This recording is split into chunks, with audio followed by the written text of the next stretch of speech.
Well, good morning, Michelle. Good morning. Michelle, we need to talk about Malcolm. The minute the Prime Minister's out of the country, Malcolm finds himself in the news, sparring with Alan Jones and Andrew Bolt, and then saying on ABC's 7:30 programme last night that there is no member of the House who, in the right circumstances, would not take on the responsibility of leader. What's going on? I think that Malcolm Turnbull's become quite frustrated with the fact that he's felt hemmed in. He didn't get much of a go in the wake of the budget. He was not one of the high-profile people out there selling the budget. Now, as Communications Minister, of course, there was no natural in to that debate, but I do think it brought to a head his feeling that he's not getting enough of the action. So that was one underlying factor. The immediate factor, though, in what's happened over the last week is that after he had that now famous or infamous dinner with Clive Palmer, and he invited Clive Palmer to that dinner, he's been attacked by the Conservative columnist Andrew Bolt and by Alan Jones, and he's just said, enough, I'm not going to take it from these guys. Picking up the Palmer point, he argues that they're going to need Palmer's vote for some things, so either you sit down with the man and try and build a relationship, or you keep him at a distance. That seems a reasonable thing for him to do. It is a perfectly reasonable argument, but of course the critics said that this was Turnbull sending out messages that he would be a better leader, a better negotiator with Palmer than Abbott, and that really has riled Malcolm Turnbull. I was thinking about the leadership ballot. Turnbull only lost the leadership by a whisker, but now he seems quite a long way adrift from the Parliamentary Liberal Party.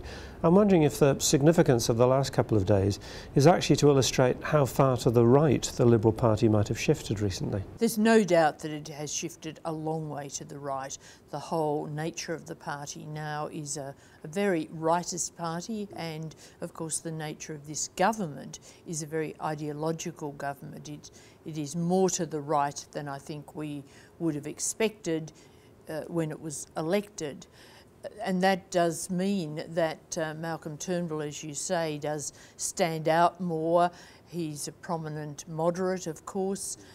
He believes in a whole lot of things that the parliamentary party doesn't believe in, such as emissions trading. He's a fan of the ABC, so he is somewhat out of sync with the majority of his colleagues when it comes to policy, well, ideological matters, not so much immediate policy. He made a point with Alan Jones of saying he agreed with absolutely everything in the budget.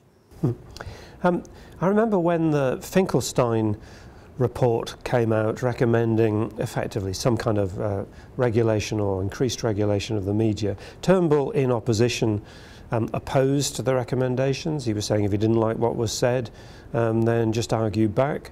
And this is exactly what he's doing now with Andrew Bolt and Alan Jones. Should we admire him for walking the talk, as it were?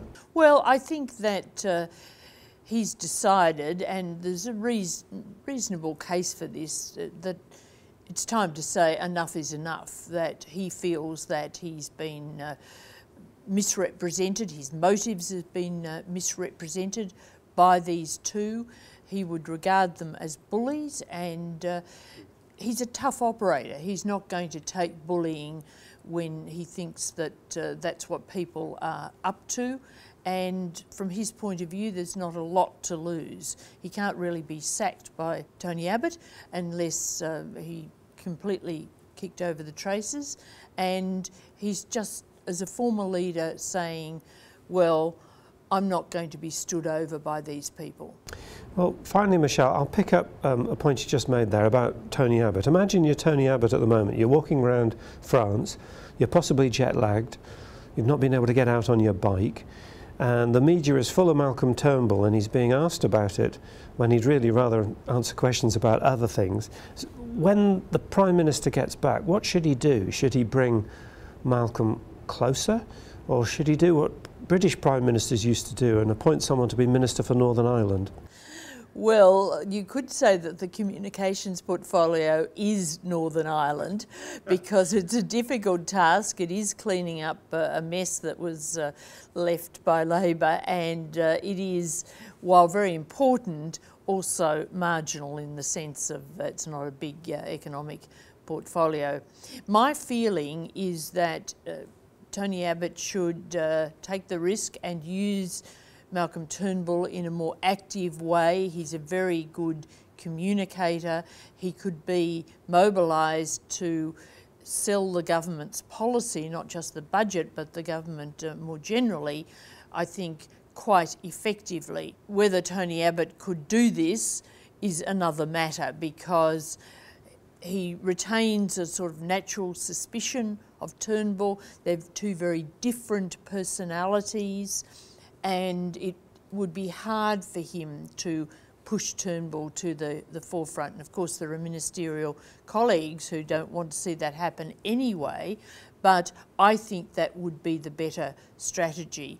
Now, what he said today in response to Turnbull's criticisms of the commentators is that Bolt and Jones are his friends, so he's not been terribly sympathetic to Malcolm Turnbull, even though he said a few days ago that when a frontbencher was in a stoush with a member of the Fourth Estate, he'd always support the frontbencher. He's now, it seems, a little more equivocal. So that positive use of Turnbull seems a bit of a way away, but I think that would be the best strategy for the government and actually for Abbott.